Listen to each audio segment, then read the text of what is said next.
went through a very bad divorce. Well, matter of fact, my ex-husband broke my neck and my back and my head. And when I woke up in a hospital with my stepmom there, and she said, there is still hope. Well, no, there's not. There's no hope at all. I'm done. So I decided to go on a Wall Street. Yeah, I went on that Wall Street all right. It lasted about 2 weeks. And I woke up in front of a tavern one night. And I looked up at the sky and I said, oh, dear God, please take me back.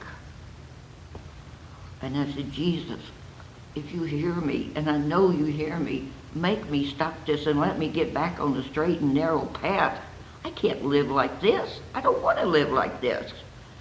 And Jesus answered in his own special way. Told me to get my butt up, get back home, sober up, and never take another drink, and I haven't. And let me tell you, after you drink real heavy for a little while, it's fun to do.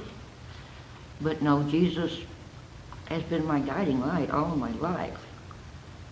I remember my grandmother died of a brain aneurysm, which is very sad. And I came home from school, 10 years old, found her in the middle of the floor. The floor was all covered with blood, so I went and cleaned it up. Then I went and got the neighbors. And the neighbor come over and called whoever she had to call. And she said, child, Jesus is with you every step of this journey. Said he knew how much you loved your grandmother, and he said you cleaned that up because you loved her, because she always kept such a spotless house, unlike me. And said Jesus was with you every step of the way. And I believe it. I believe it with all my heart and soul that Jesus has been my guiding light. I get so tickled. Well, we haven't had Bible school in a couple of years, but when we had Bible school, that was my favorite time of year. Because you see all these eager young minds, and they want to learn about Jesus. And it's such a beautiful feeling to be able to tell anybody about Jesus. He is my Lord. He is my Savior. He has guided me my whole life. He's got to be, the Son of God has got to be the most wonderful thing that ever happened in this world, as far as I'm concerned.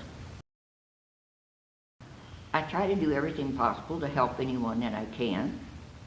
I try to be faithful to his word and to walk with him and not away from him.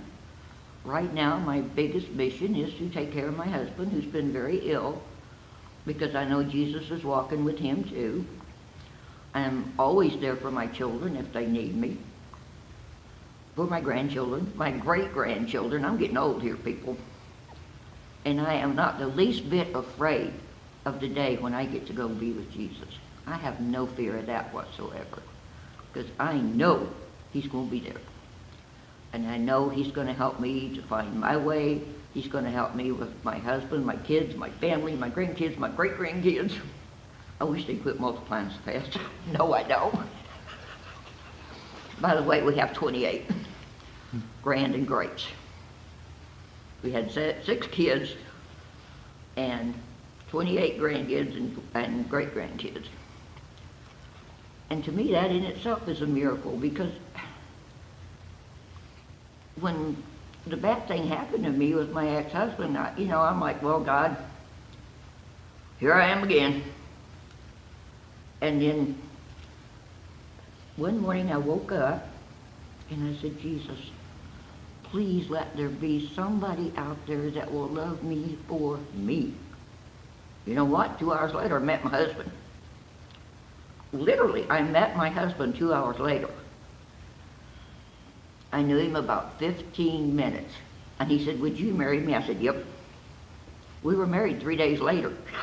We're still married 45 years later. So that's Jesus at work.